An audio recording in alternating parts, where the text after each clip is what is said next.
Dini Live, c'est chaque jour un autre regard sur l'info pour sortir du politiquement correct et des idées reçues. J'ai une question à vous poser, puisque vous parlez dans les médias, mais vous parliez dans les médias avant de parler dans des médias comme Valeurs Actuelles. Vous avez fait différentes interviews, et en particulier dans la tribune diplomatique internationale.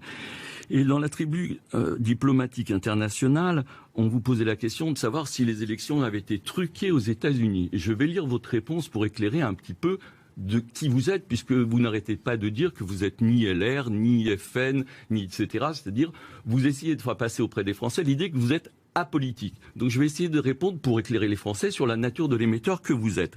Donc on vous pose la question, la tribune diplomatique internationale, l'hypothèse d'une fraude importante appliquée à quelques États clés le jour du scrutin est-elle crédible? On parle des États-Unis.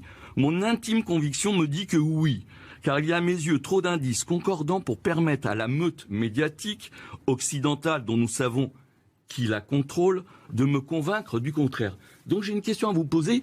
Qui contrôle la meute médiatique? J'ai bien envie de savoir également. Général Delaware. Vous le savez bien. Ah non, regardez, mais je sais pas. Question.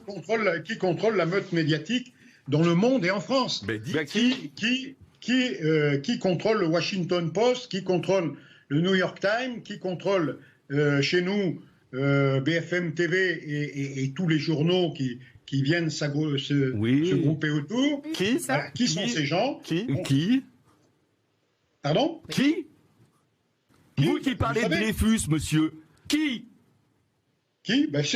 C'est la communauté que vous connaissez bien. Mon Dieu. Ah non, alors là on va pas partir là-dessus. On va arrêter là. On va arrêter là, mon général. Je suis désolé. On peut pas laisser dire ça sur l'antenne. Voilà pourquoi on les a traités. Je suis désolé.